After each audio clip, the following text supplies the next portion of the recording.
The best way to learn a language? Immersion, living where the language is spoken and using it every day. But if that's not in the cards for you this year, you can still learn a language the second best way, and that's with Babbel. Be a better you in 2024 with Babbel, the science-backed language learning app that actually works. Don't pay hundreds of dollars for private tutors or waste hours on apps that don't really help you speak the language. Babbel's quick 10-minute lessons are handcrafted by over 200 language experts to help you start speaking a new language in as little as 3 weeks.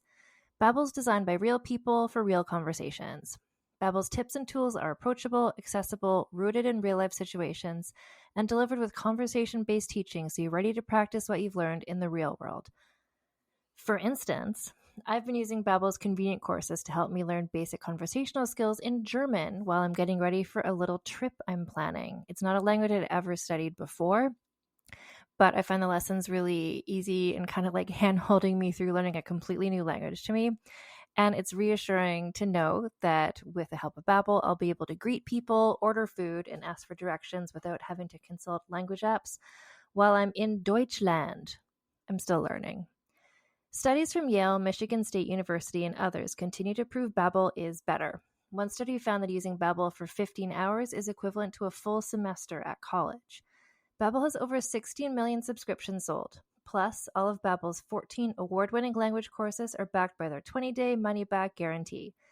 Here's a special limited-time deal for our listeners. Right now, get up to 60% off your Babbel subscription, but only for our listeners at babbel.com/vulgar. Get up to 60% off at babbel.com/vulgar, spelled BABBEL.com/vulgar. Rules and restrictions may apply. The land down under has never been easier to reach. United Airlines has more flights between the U.S. and Australia than any other U.S. airline, so you can fly nonstop to destinations like Sydney, Melbourne, and Brisbane. Explore dazzling cities, savor the very best of Aussie cuisine, and get up close and personal with the wildlife. Who doesn't want to hold a koala? Go to united.com/Australia to book your adventure.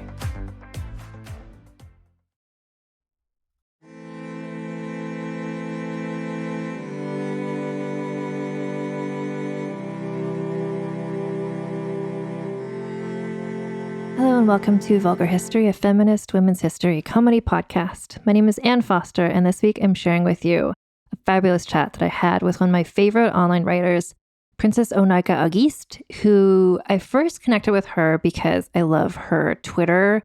She's now doing a lot of stuff on Instagram as well, telling the stories of badass women of the ancient world. So about her, Princess is a Saint-Lucian writer, theologian, historian, poet, critic, researcher, and digital content creator. Founder of Theologian, her work and words have been featured in Christian Feminism Today, LAPP The Brand Magazine, and Pop Culture and Theology.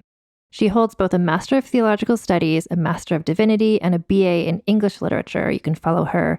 We're going to talk about this at the end of the chat as well, but she's on basically all the social places at Theologian. And I invited her on the show, and I'm so happy that she agreed to come and do it because I'm a fan of her work and because I wanted to learn from her about the story of one of these badass women of the ancient world. And when we connected, she said she would do it, and who she's going to talk about was a secret until this conversation. So I'm coming into it. What you're about to hear is me learning the same way you're going to learn from her, and I'm so excited to share this chat with Princess O'Nika Auguste. Okay, so I'm so happy I'm joined today by a very special guest who is Princess O'Nika Auguste, who's joining me from St. Lucia. Yes? Yes, I am. Yes, I'm in Canada in the winter, and I think St. Lucia is probably a much nicer place to be today. Well, I prefer the cold, so. We could switch. That's good. So I've invited you on the show today because I've been a fan of yours online for a really long time. Just seeing, especially I think I first saw your threads on Twitter where you talk about women from the ancient world and this really, I just really vibe with the way you tell stories. It's a very like feminist take on women from the Bible, women from the ancient world. And so I've invited you here today to join us. So first, can you tell everybody about your background, how you got interested in learning about the women of the ancient world? Well, I have a degree in a BA in English literature with a minor in history, and I have an MDiv with concentration in New Testament and Church history, and Masters of Theological Studies in Biblical Studies and Early Christian Literature, and I have a few certification in ancient history, medieval history, and medieval religion and public history. And then my research interest is gender and violence in the sacred texts and ancient world.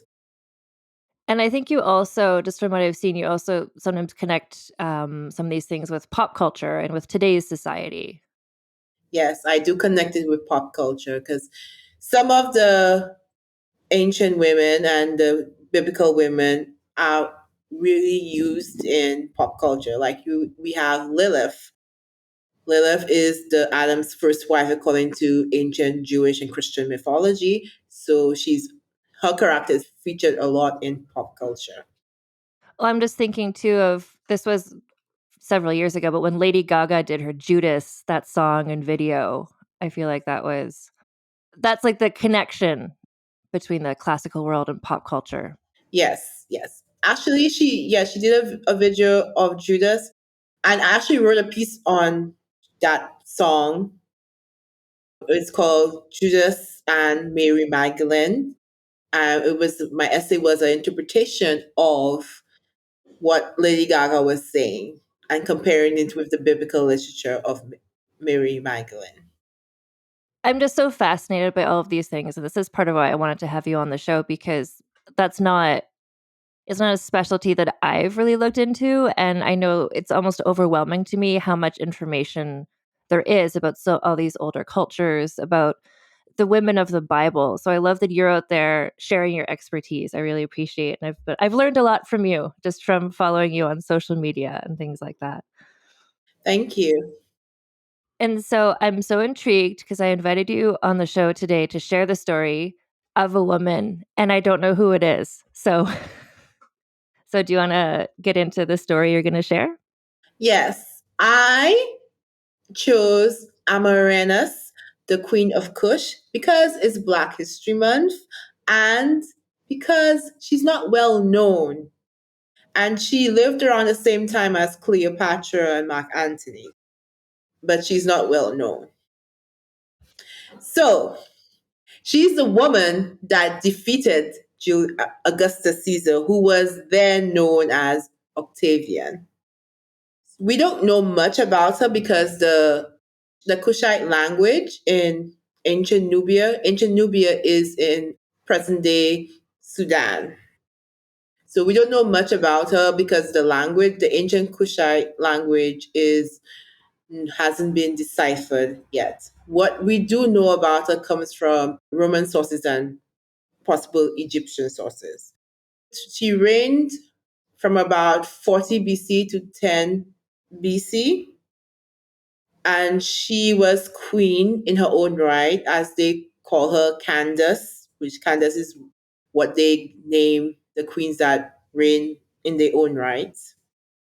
And when Octavian defeated Cleopatra and Mark Antony in 30 BC, or BC, depends on whichever one you want to use, he set his sights on Kush. So the Romans had this idea of wanting to go more into Africa, but the Kushites wasn't for that. They didn't want the Romans to come into Africa, into Kush, conquer Kush, and they didn't want to be paying tributes to Rome because they were already paying tributes because the Cushite border met with the Egyptian border, and now Rome had conquered Egypt. They wanted to set their sights in the rest of Africa. But the Kushite was like, no. And Queen Amanirenas led her army. It was a 5-year war. Led her army against the Romans. And they defeated the Romans, even at the beginning of the war. It took the Romans by surprise because the Roman governor wasn't in Egypt. And so she took the Romans by surprise and defeated them in that first battle. Then, of course, the Romans pushed back, and then the war became a 5-year war, and the Kushites won, and the Romans and the Kushites made a peace treaty, which benefited the Kushites. The Romans did not get anything out of the treaty. The Kushites did not have to pay tributes, and the Romans were not able to go into Africa any longer. After that Kushite defeat, they decided not to go deeper into Africa. But it's interesting. Centuries later, in I think in the mid 20th century, they found a statue, the statue head of Augustus under a Kushite temple. And the stories go, according to the Roman stories, that the queen Amanirenas broke the statue and buried the statue head under the Kushite temple. I'm assuming it's because it was an insult against Augustus Caesar. And really, why the Romans probably didn't say anything about it is because really didn't make a big deal about it when they went back to Rome. It's because they didn't want to be defeated, in my opinion, didn't want to be defeated by an Eastern queen, a woman. And the Romans were very patriarchal in that. We don't know much about Amanirenas. We do know that she had a son who died during the war. And we do understand that she was a one-eye queen because during the early years of the wars, she lost an eye. And so she was known as the one-eye queen. We don't really know, like I said, we don't really know much. All we do know is that she led her forces against the Roman forces and defeated them. And I think most of the reasons why we don't know much about her is because one, yes, we know much about her from the Roman sources, but the Romans are not going to talk more about her in their history or their sources because she is a woman first and she's this Eastern woman. And they had to deal with Cleopatra for how many years in Egypt. So the fact that they were defeated by this queen, who's also an Eastern queen, really would have made them not write too much information about this woman.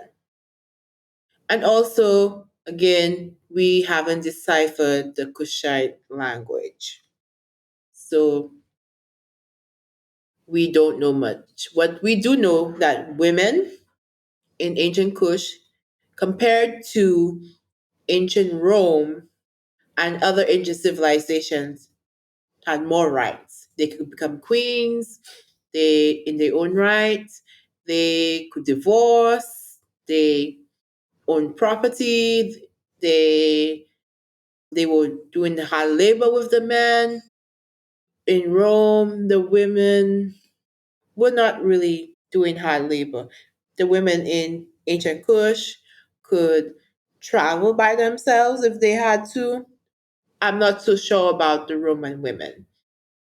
So, and Amanirenas is one of the first of these ancient Kushite queens that we do know about because there are other queens who follow her.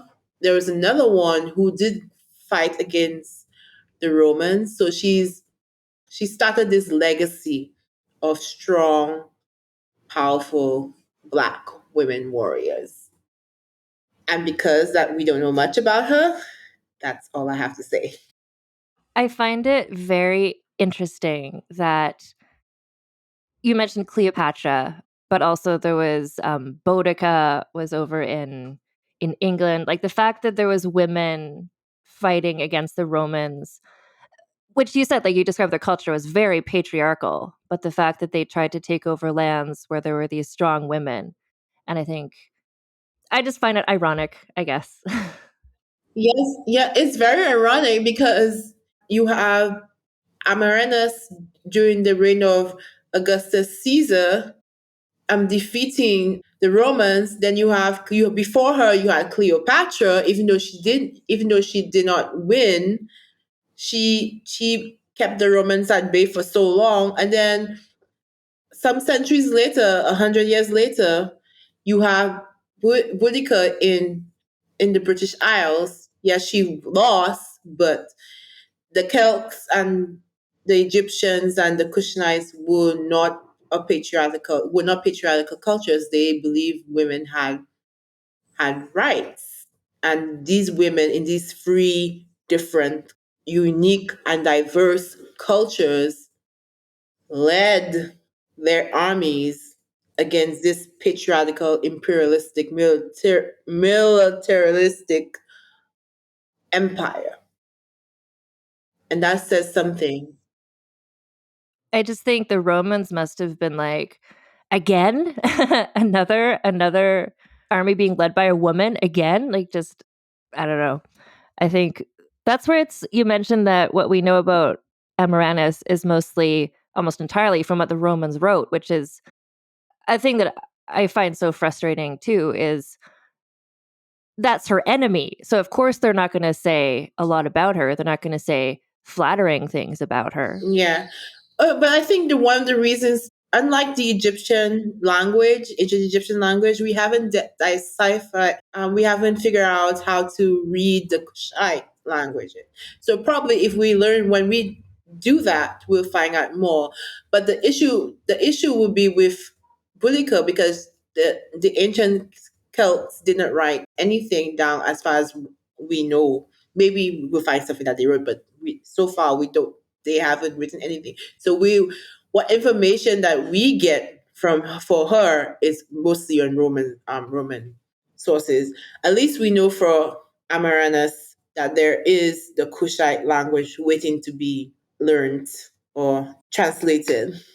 And then, of course, the Egyptians wrote down everything too. So there are written records in the Kushite language. It's just there's not the Rosetta Stone for Kushite language. We haven't figured out how to read it yet.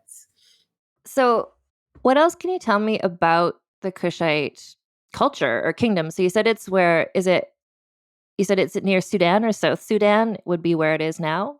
Yes, that's where the ancient Kushites would be. Because that's one of the first places I like. Again, you know way more about all of this than I do, but I think that's one of the first places where society started was in that Sudan region. So it must be a very ancient culture, I'm assuming. There are more pyramids in Kush in Nubia than there is in Egypt. I think I saw, I don't know, just a meme or something about that recently, but some of them had been destroyed or blown up or something Yes. like that. And the Kushite kingdom was established in 1070 BC, and the capital moved to Moray in 591 BC, and it was established in 550 AD. And that coincides with probably the Muslims coming in and Christianity. I hadn't thought before about how we know so much about the ancient Egyptians because we're able to translate what their records were. So just I find it so frustrating, I guess, that these records are there, but we just don't know the language. Yeah, and the Kushites did conquer Egypt at one point. They did rule Egypt at one point. We were able to translate the ancient Egyptian, but so far from what I've read and researched, no one has been able to translate the ancient Kushite language. It's that thing about, I forget what the saying is, but the history is written by the people who won the battles and things like that. So the Romans went out and tried, and they successfully conquered so many areas, but we don't necessarily know. We know their version of events and how things happen. So I'm impressed that you're able to share as much as you can. Like, we know that she lost an eye. We know that she existed. We know that she led an army. So the fact that you can even piece that much together is impressive, considering that we have to rely on the Romans and what they wanted to share.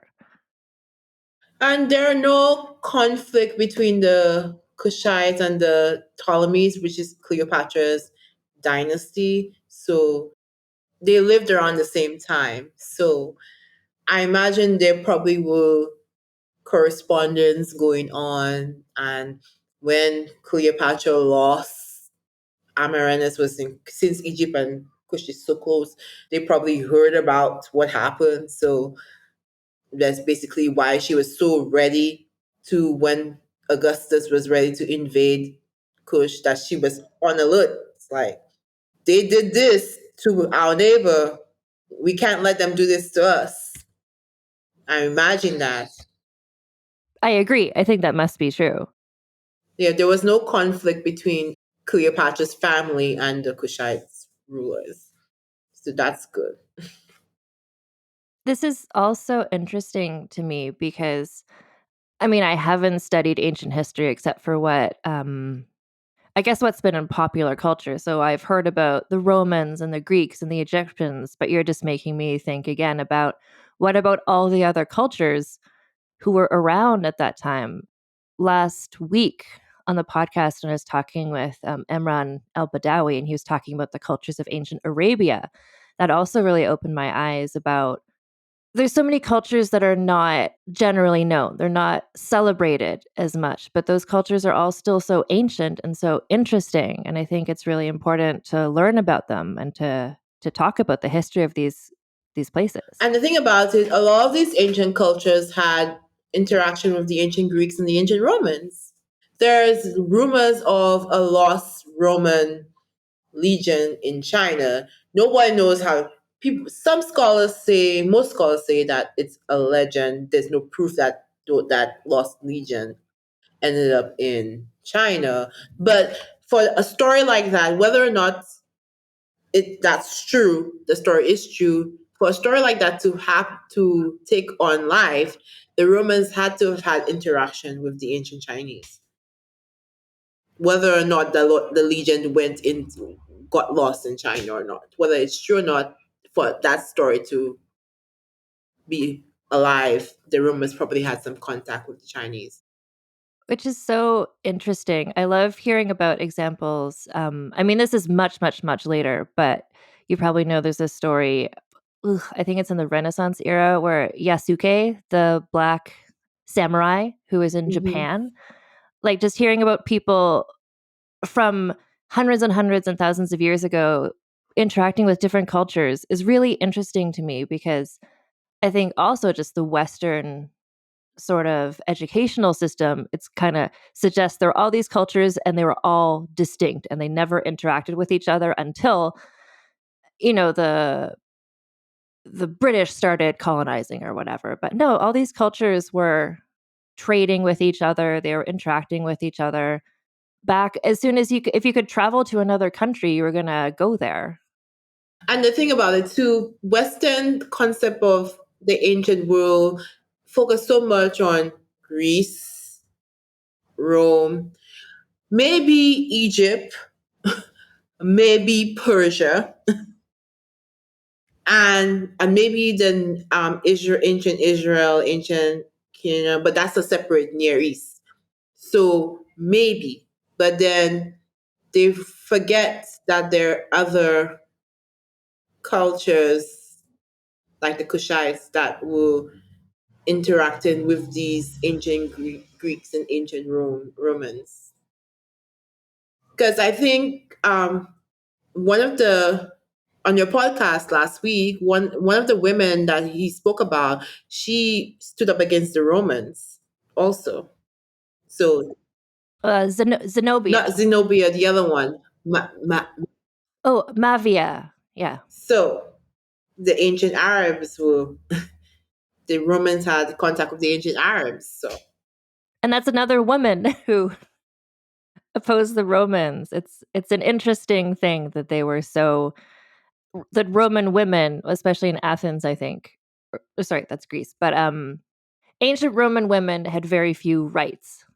And then they were going to these countries where women were standing up. And maybe that made them even more think, oh, if you give women more independence, then they're gonna fight against us. But then, because they kept fighting. But then ancient Roman women had more rights than ancient Greek women. That's true. Can you talk about that? Because I know more about ancient Rome, ancient Greek women. That's what I was thinking about. Like can you describe what they lived like?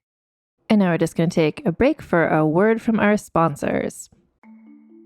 As a podcast network, our first priority has always been audio and the stories we're able to share with you. But at Realm, we also sell some pretty cool merch, and organizing that was made both possible and easy with Shopify.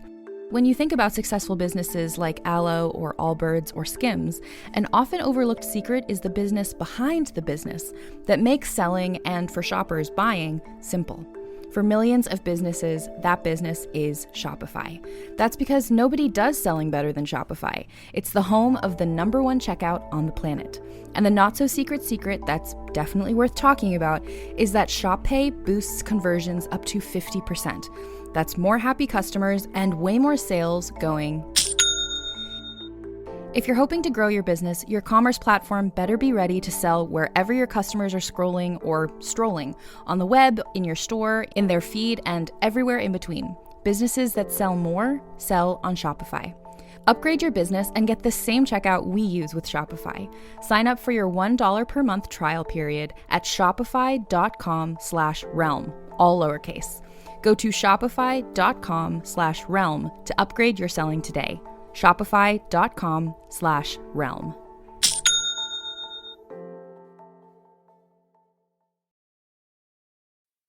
Ryan Reynolds here for, I guess, my 100th Mint commercial.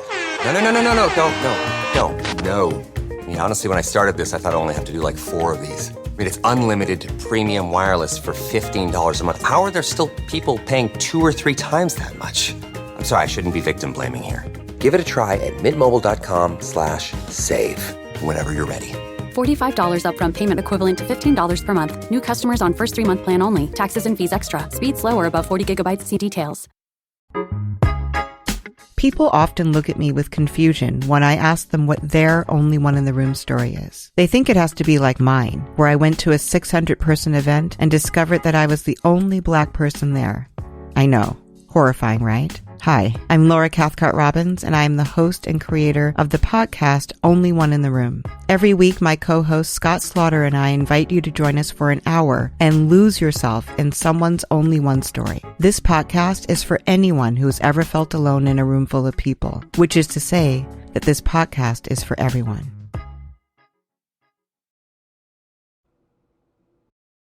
And we're back. Ancient Roman women, I mean, yes, the father was still in charge, but the women got to keep their maiden name, their father's name, when they got married, and they could divorce.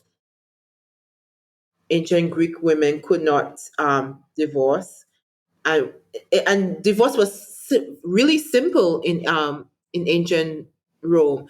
The woman could just pack up her things and go back to her father's house. They owned property too. They owned factories. They became nurses, calligraphers. They were in banking and loans. They were giving out loans. The only thing that ancient Roman women couldn't do was go into politics, because the men didn't like that. So basically, difference between ancient Roman women and ancient Greek women. 1, freeborn women were citizens in Rome. 2, they were always a daughter. Even if they were married, their father had more rights over them in Rome than their husband. In theory, when the marriage was arranged in Rome, both parties could consent. In theory, that doesn't necessarily always happen, but if they're getting married, the parents would ask both the male and the daughter. Women could divorce in Rome, and it was informal. Like I said, a woman could just leave and take her dowry with her. She could remarry with no issue. Classical Roman law didn't allow domestic violence, but like modern times, these things, the law didn't prevent it from happening.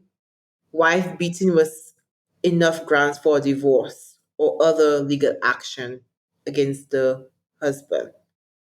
Women had right to own property, they engaged in business and trade. Some women had careers in both so-called male careers and so-called female careers. Like I said, big factories. They owned businesses. They became midwives, actresses, doctors, bankers. They funded public work. They were landowners, and and they were prostitutes and witnesses. So it was a diverse set of professions in ancient Rome. People, yes, we know the Romans were patriarchal, but the women did have that a lot of rights than ancient Greece. I'm not sure if women in Rome could travel by themselves or do like manual labor, like go in the farm, agriculture. In ancient Kush, they could do that. And I think in ancient Egypt, they could do that too. So, again, vast contrast. But we know in ancient Greece, they couldn't do half the things that I mentioned. Well, ancient Greece, they could do it. It's one of the worst times to be a woman, I think, ancient Greece. Yeah. Or just the most limited, right? We like to imagine the Romans being patriarchal, and they were macho and everything, but they really did, for the time period that we're talking about, they really did give their women a lot of rights. So that's funny because you mentioned the one thing women couldn't do is go into politics, and then they were invading. So Amanirenas, they would be like, oh, another woman leader, the one thing women can't do. Yeah. But this is interesting what you're saying. It reminds me of something I keep having to remind myself, because just the way that I was taught history was with this assumption that things were bad and they've been getting better ever since. Like for women, or also like for Black people or for marginalized people. And it's like, no, there's been societies that have been good or better for certain people, and then there's ones that were worse for certain people, and it's not getting better and better and better. So talking about places like Kush, where it's like women had more rights there than they did in I don't know, if you think about England in the 1600s or something. Like there's been places, I don't know, but do you have any thoughts about that? Just the fact that it's not it's not like things were bad and now they're better. Like they're better in some ways. We have more medicine, for instance. We have, I don't know, central heating. But in terms of culture, History is, I think, it's fluid. When I mean fluid, in that way that it depends on the culture you're talking about. And depends on the culture, things did get, I think, like, for, let's say, for Rome, women already had limited rights, but they had some good rights. And eventually, things became worse for women in ancient Rome. And the same in ancient Egypt, eventually, when they became Romanized, and as history moves along, it became worse. And in ancient Greek, it became worse. So a Kushite woman in 10 BC can rule or do agriculture, farm, whatever, and lead an army. But a woman in 14th century Europe couldn't. Well, unless you were just one of these rare queens. I mean, in 1600, I know, like in 1589, Elizabeth I led her army against the Spanish Armada, but that was a very rare thing in that time period. While in ancient Kush, women could do that. In the ancient Celts, the women could do that. Celts, they describe them as the barbarians. They talk about how they let their women lead and everything. The Romans just bastardized everybody. especially the cultures that had women leaders. They just bastardized everybody. And they did it with Cleopatra, but good thing that we have Egyptian records. Oh, I know. I hated who was the person who wrote the Roman person who wrote it? Was it, I forget his name. Anyway, the Roman records about Cleopatra are so annoying, and it reminds me of the way that people talk about powerful women today. It was like, oh, she was whatever. It's like she talked too loud, and she was too shrill, and she was too bossy, and just the things that people say now about. She was a slut, but she wasn't. She had two men, and she stayed with them until she stayed with Julius Caesar until he was assassinated, and she stayed with Mark Antony until they suicides. I know. I think that's so wild that that Cleopatra has this reputation of being so sexual. Where exactly what you just said. She was with two men, like she had children with two men. She was faithful to them, and it's like, just it's so similar to me the way that it's like, oh well, she was a powerful woman, so that must mean she was a witch, or she used her sexuality to get ahead. Where it's like, or maybe she was smart and clever, And, and Julius Caesar obviously liked that. And Mark Antony liked that. I mean, it was a different compared to their culture. I could see how they will like that, because in Roman women for the most part, were not allowed to have this intellectual, political, charming suave about them. Cleopatra wasn't that beautiful, so when they met her and they start talking, they were amazed actually. Hence why Caesar, when he went back to Rome, put her in his best villa and considered her the Venus of, I forget what he called, Venus of Rome or whatever that was, and had a statue of Venus dedicated to her. I think what you just said is so important too about Cleopatra. She was not that beautiful, but people assume because she was successful and because she was powerful and because these men fell in love with her, there's an assumption, oh, well, she must have been very sexy. She must have been very beautiful. Where what you just said, it's like she was really smart and really charismatic, and that's impressive in a different way. That she didn't have to be a great beauty to have these men falling over themselves for her, because she was impressive in all these other ways. Yeah. Yes. And yeah, I just think that women have been so oppressed by patriarchy that a lot of people don't see the history as fluid. And I'm so glad that in a way that most people don't know about Amanirenas, because that way they will figure out a way, because she was powerful and because she defeated Rome, they're probably going to assume, oh, she was a witch. She was a slut. She probably slept with somebody that, and probably bastardize her, make her this thing. I'm surprised the Romans didn't. They didn't do. They just they wrote about it, but they were like, "We're not going to tell you more about this anymore." So, yeah, we don't want anyone to know that another woman stood up against us. Yeah, the Romans were not. I'm surprised they didn't sexualize her or call her a witch or anything like that. I guess that defeat was so embarrassing that day. But the one thing I like to make notice of, that the Romans had ambitions to go into Africa and conquer into Africa, more of going to the Sahara, go deeper into the Horn of Africa. And this Black woman, stopped them in their tracks. And after the defeat, they never tried to conquer Africa again. Well, I think that really says so much.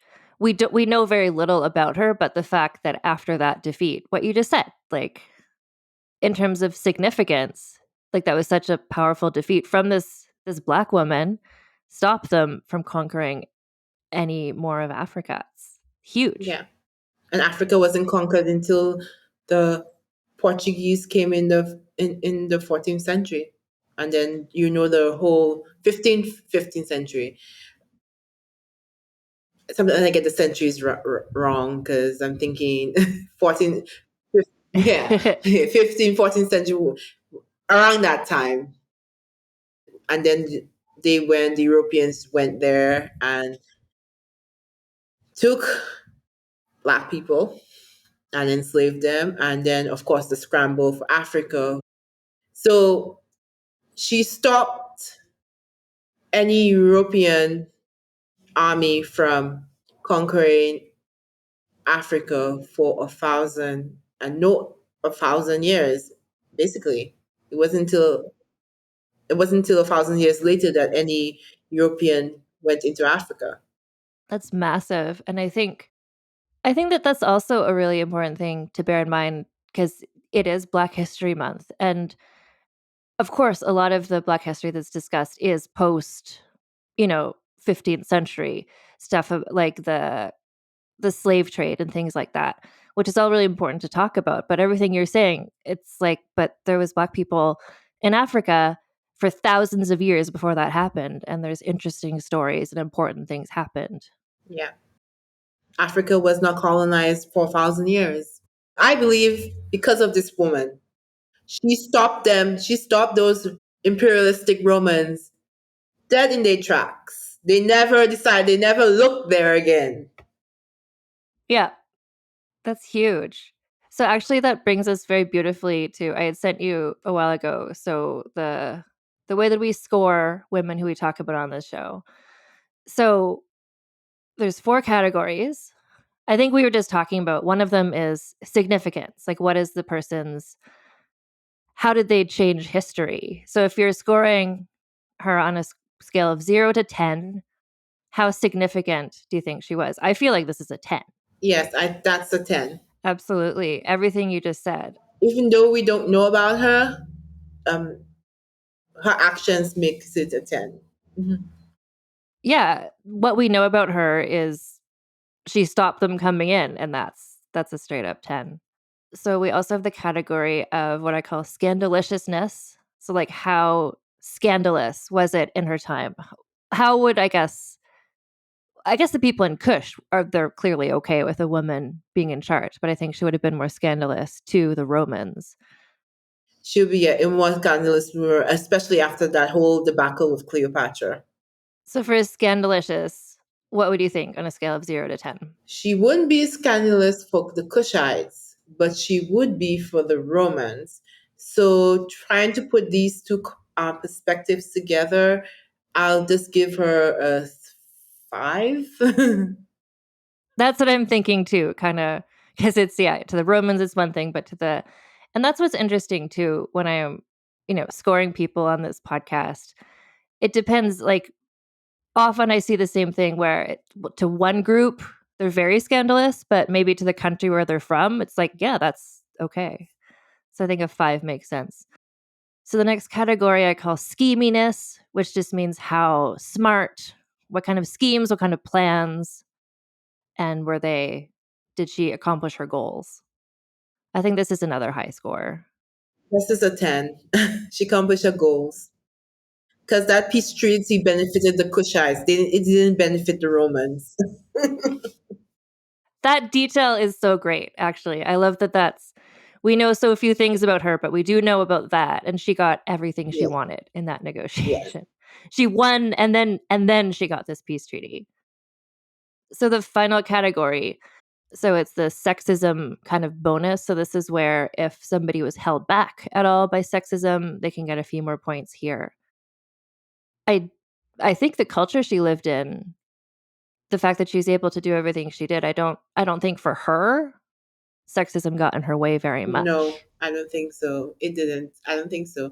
But the fact that we don't know much about her, I think that sexism weighs that too, because the Romans didn't write her down. True. Because again, the male ego, I think male ego prevented that. They didn't want to write about their defeat as much. And well, the fact that we can't translate her language, it has nothing to do with sexism. But the fact is that the Romans didn't write much about her is sexism. So, but she wouldn't have experienced sexism in ancient Kush. So I think that would probably be a 6, 7. Yeah, let's say maybe a 7. I agree. It's the same thing as with the scandalous. It's like, well, on the one hand, like this wouldn't have gotten in the way of her life, but on the other hand, yeah, just the way that the Romans, had it been a male commander, they might have written more Yeah. detail about what happened, but it wasn't. So let me just see. So then her total is 32. And on the scale of everyone I've talked about, that's like definitely towards the top. Who's the top? The top is Fredegund, who is a medieval French queen. Yeah, know about her. What did Cleopatra rank? Oh, Cleopatra is below her. Just saying. I'm just looking up to see who else do I have from ancient times. So Njinga is a 36. Njinga of Matamba Okay. in terms of Black history, African. Agrippina from Rome, she has a 31. Really? Yeah. Okay. Cleopatra is a 28. Interesting. And I mean, this scale just very much depends on my mood and how I feel that day. I would think that Cleopatra would have rated higher than Agrippa. I don't know, it might have been the thing with Cleopatra where she was from. She wasn't, I don't remember. It was a long time ago I did Cleopatra. I might score her differently if I did her now. But I think for Cleopatra, it might have come down to the significance where she is very well known, but eventually she lost, I think. And that might have been where she didn't get those points. Yeah, but I would think Agrippa is a great Roman woman, powerful. Yeah. I think with Agrippina, she got a lot of points for scandalousness because she poisoned a lot of people. Hey, it's a hard world out there for women in Rome. She got to do what she got to do. Oh no, I respect the hell out of Agrippina. She did. Everyone she poisoned was for a good reason, and she came out on top. But then I think she also got a lot of points for sexism because she was murdered by her own son. Yes. So just kind of the details of it. I agree. I don't remember why Cleopatra just got a 28. I think that was one of the first ones I did, and I was being more careful with the scores. I didn't want to go too high too soon. And I also think that Cleopatra, somebody said, Cleopatra has been done over and over again. Although most of what she's been done about it is based on Roman sexualization and Roman propaganda, but she's overdone. I think that's the thing too. When I'm scoring people on the podcast, I try to look at them not how famous they are now or their pop culture, but just looking at their story and how do I react to it. But yeah, Cleopatra, you're right. It's similar to, like in the history I study more, the Tudor England. It's like Anne Boleyn has been talked about so much, and so much of it is based on the propaganda about her that she was a witch, that, yeah. So to look at people and what they actually did, that's what I try to do. I like Anne Boleyn. It's a great story. I think she was Henry's best wife, in my opinion. Yeah, I don't know. I think she was certainly such an impressive person. I like with Cleopatra, I think she was also not necessarily beautiful, but she was so smart. And that's what people really were drawn to about her. But the thing about it, I think Henry changed after his accident. Whatever psychological and physical things happened after that Johnson accident totally turned his character. I mean, people don't know about the Henry before that. People know about the Henry after that. Well, exactly, because before that he was, I don't know if it's similar to what people talk about with I think it's called CTE, like the football players who get this from repeated head injuries. Like Henry VIII, it reminds me of that, where he just had this complete personality change after this head injury, if it's a similar thing. Yeah, and the thing with Anne Boleyn too was she was, not that this is an Anne Boleyn episode, but she wasn't young. Like if all that Henry wanted was a son, he would have found some 16-year-old or something. I think by the time he and Anne Boleyn got married, she was 30 or something. Like, it was her as a person. It wasn't just, I want a son. Yeah. I think when he was going after Anne, he had fallen in love with her.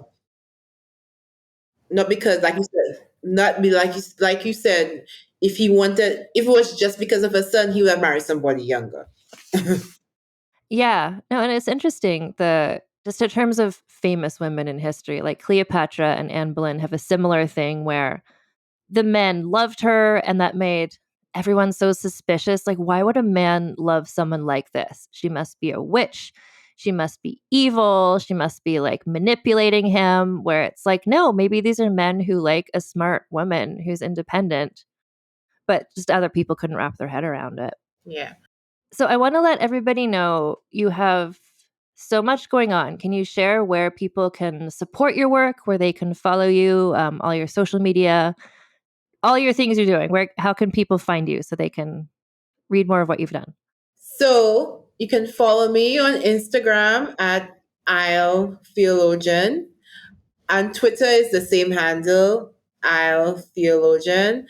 You can follow me, subscribe, or support me on Ko-fi and Patreon, and it is at I'll Theologian at Ko-fi. Is the the link is I'll Theologian. All of them have the same handle. I'll put all the links in the notes to this podcast too.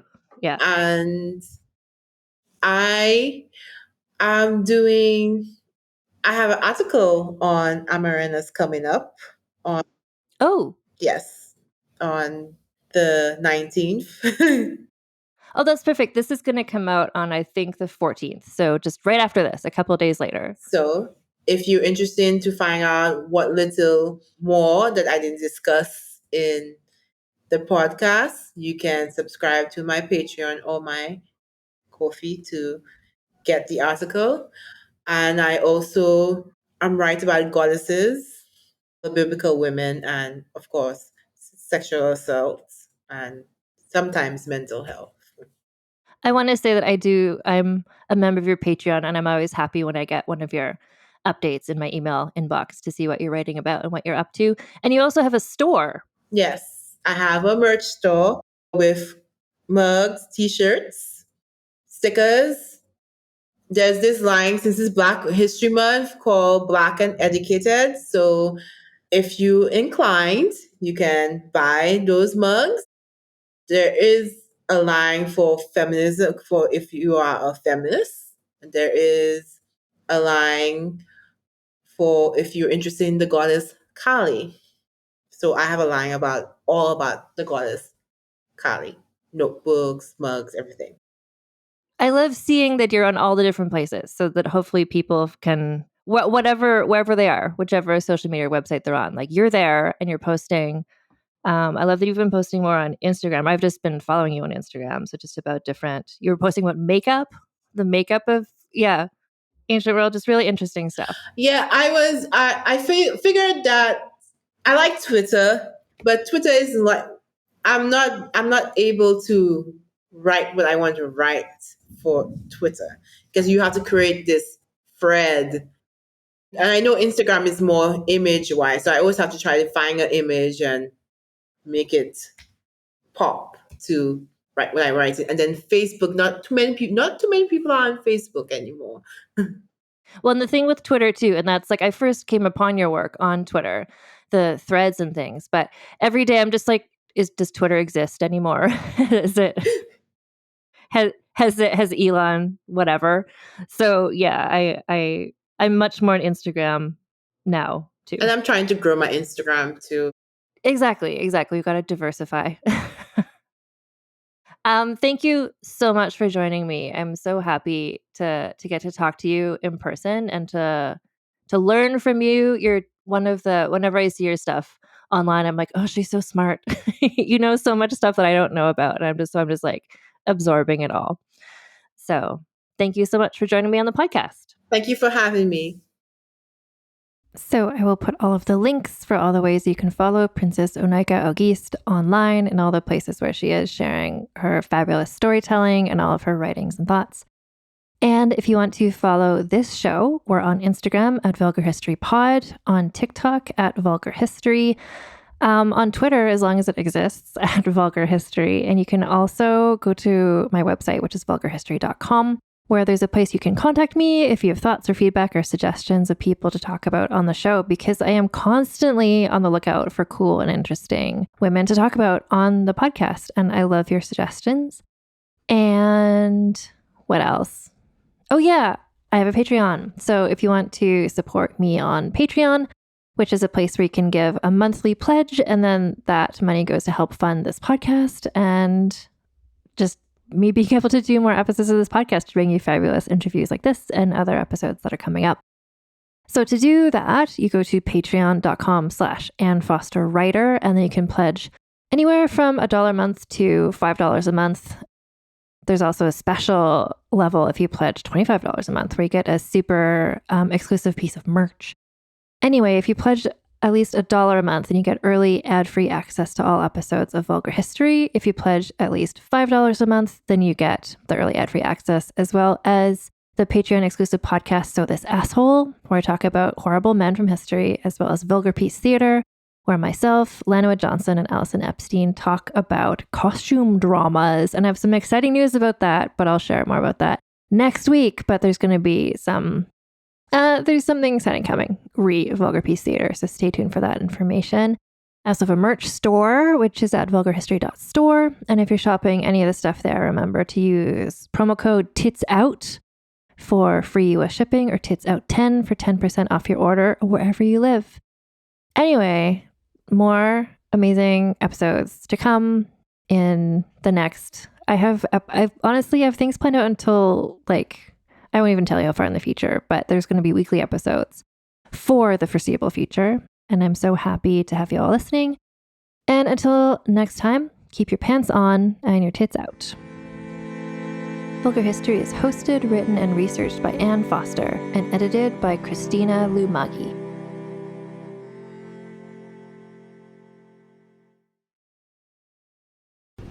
Talmor, Sheshin Murachi. Talmor is my home. My family have worked the land for generations. My gran says the island does not belong to us, but we belong to the island. And we must be ready, for a great evil is coming, and death follows with it. Listen and subscribe to the latest season of Undertow, The Harrowing, a Storyglass production presented by Realm, available wherever you get your podcasts. Contained herein are the heresies of Redolf Buntwine, erstwhile monk turned traveling medical investigator. Join me as I study the secrets of the divine plagues and uncover the blasphemous truth that ours is not a loving God, and we are not its favored children. The heresies of Redolf Buntwine, wherever podcasts are available.